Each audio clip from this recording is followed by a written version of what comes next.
দেখেন দর্শক বন্ধুরা, এই দেখেন এই যে অল্প পানিতে হাঁস কীভাবে বিচরণ করে, কীভাবে খাবার গ্রহণ করে। এই বিষয়টি যদিও অনেকের কাছে পুরাতন, কিন্তু বারবার আপনি গ্রামে আসলে এটা দেখতে পাবেন, আপনার মন ভরে যাবে, আপনার মন ভরে যাবে। তারপরে আপনি এই গ্রামের এই ঘেরের পাশ দিয়ে যদি হেঁটে যান, দেখবেন এভাবে খেজুর গাছ কাটা, মৌমাছি রস খেতে আসছে, খেজুরের রস, এই যে পাতিল পাতা, এখানে টিপ টিপ করে রস পড়বে। মানে এত ভালো লাগা, এত সুন্দর একটা বিষয়, যা আপনাদের সামনে শেয়ার না করে পারলাম না দর্শক। আজকে আমি আপনাদেরকে এমন একটা জিনিস দেখাবো, যে জিনিসটা হচ্ছে এই গাছ কীভাবে খেজুরের গাছ থেকে কীভাবে রস বের করা হয়। দেখেন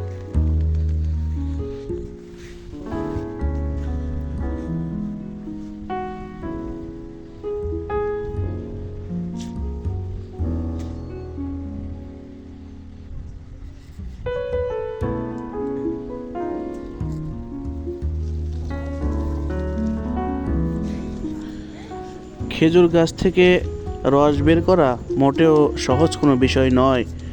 এটা একটু ছোট্ট গাছ, এই কারণে গাছের কষ্ট একটু কম হলেও যে গাছগুলো অনেক বড়, সেই গাছগুলো থেকে রস বের করা, গাছে ওঠা খুবই ঝুঁকিপূর্ণ এবং একটা ঝুঁকির কাজই বটে। কিন্তু গাছই তার ন্যায্য প্রাপ্যটুকু পায় না, তার সঠিক যে দামটা সেটা কিন্তু গাছই ঠিকমতো পায় না। যে কারণেই এই দিন দিন বাংলাদেশ থেকে এই খেজুর গাছ থেকে রস সংগ্রহ করা বা গুড় তৈরি করা, স্পেশাল যে গুড়গুলা হয় সেগুলা তৈরি করা কিন্তু দিন দিন বিলুপ্তের পথে বাংলাদেশে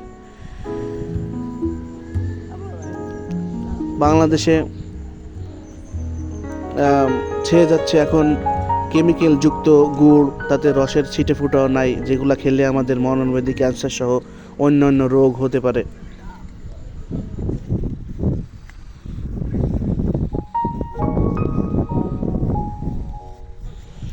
দর্শক, এই বাচ্চাগুলোকে দেখে আমার শৈশবের কথা মনে পড়ে যাচ্ছিল বারবার।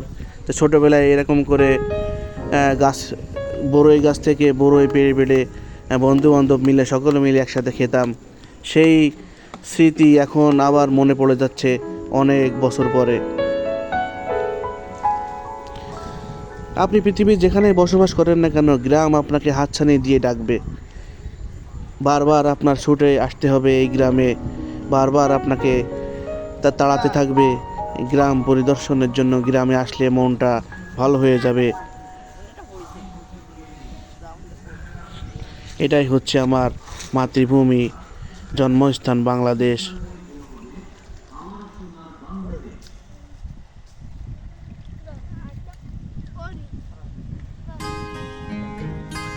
ভালো রসের গাছ এটা না ভাই?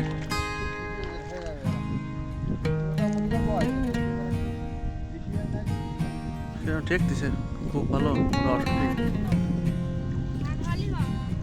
দর্শক দেখেন কিভাবে রস হচ্ছে টপ টপ করে পড়তেছে। দেখেন এই যে ভাইয়ের পা পর্যন্ত ভিজে গেছে, দেখেন টপ টপ করে যে রস পড়তেছে।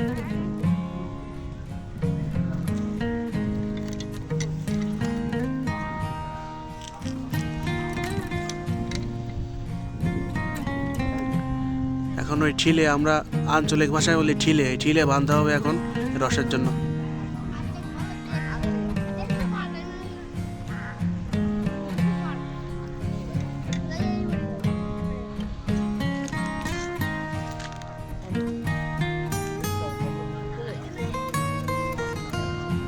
এখন ঠিলে ঝুলাই দেওয়া হচ্ছে। এটা হচ্ছে সকালবেলা, আগামীকাল সকালবেলা এই পাতিলটা নামানো হবে। আশা করা যায় যে এটা ভরে যাবে সকালবেলায় রসে।